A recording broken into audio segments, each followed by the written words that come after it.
Bonjour, Guy Ligné pour CodeBlogger. Aujourd'hui, une vidéo pour vous expliquer comment faire pour travailler en local.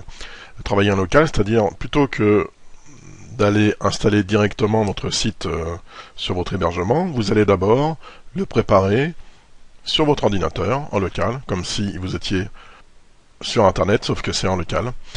Pour arriver à travailler en local, il existe un logiciel qui est assez formidable, qui s'appelle WAMP Server, qui fonctionne sur Windows et qui est très très simple à installer et à utiliser. Le but de cette vidéo donc c'est de créer un blog avec WordPress, mais en local sur votre ordinateur. Alors la première chose à faire, c'est d'aller effectivement télécharger le logiciel qui s'appelle WAMP Server. Donc pour ça, je vais aller sur Google. Voilà, donc j'ai ouvert Google. Ici, on va taper WAMP Server. Voilà. Donc WAMP Server, la plateforme de développement web sous Windows.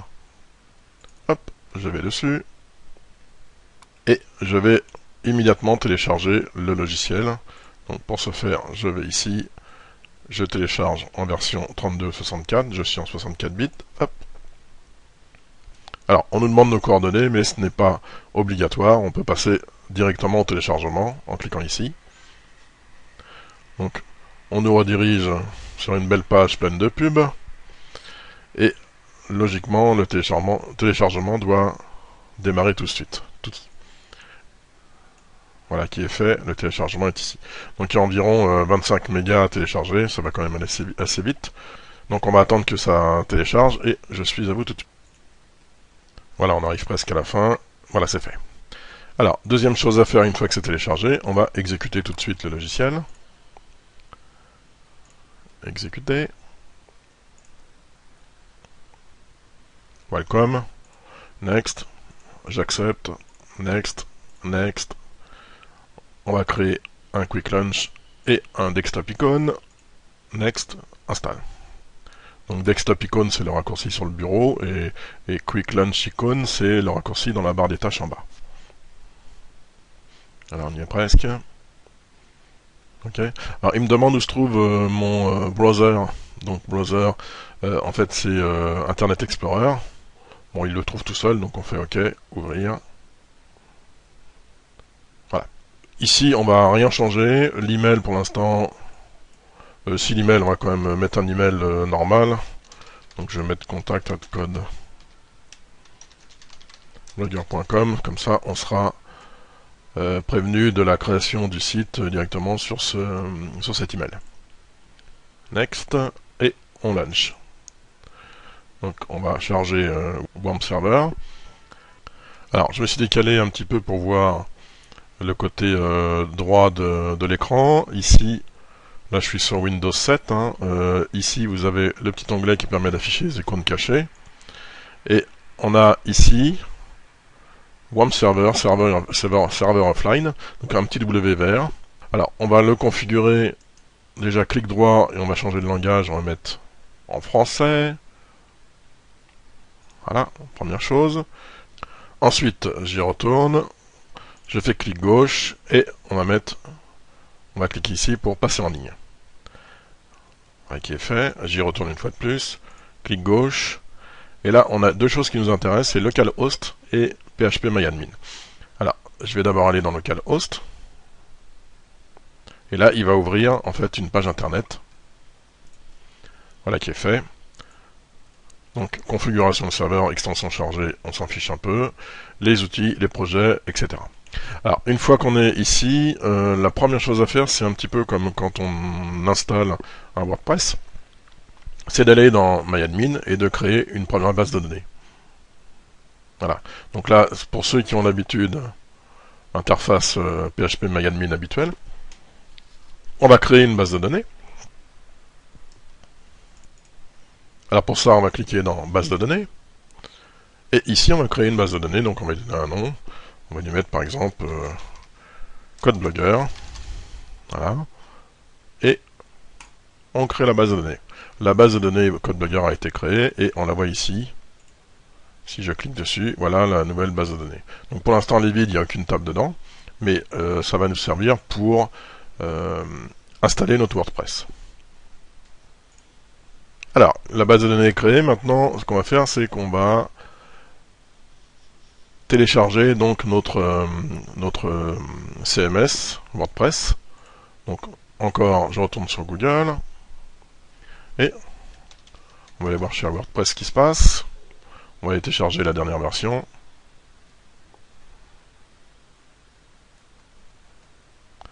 En français. C'est la version 3.3.1. 4,7 mégas.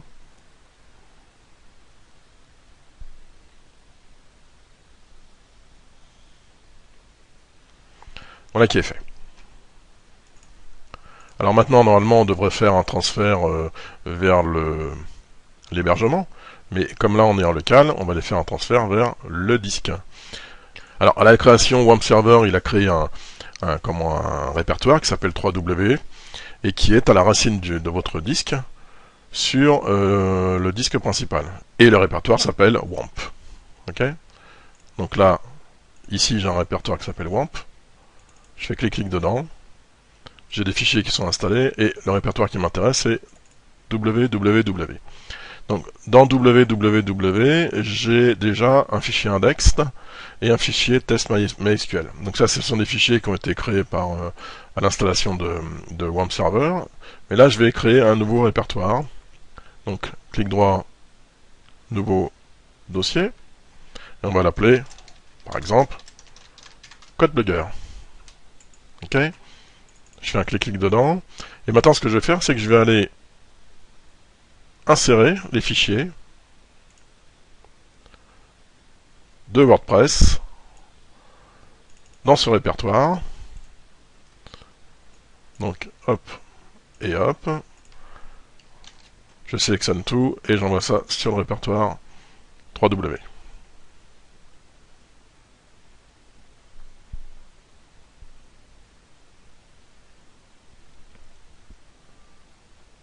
Ça va un petit peu plus vite que FileZilla vers l'hébergement, forcément.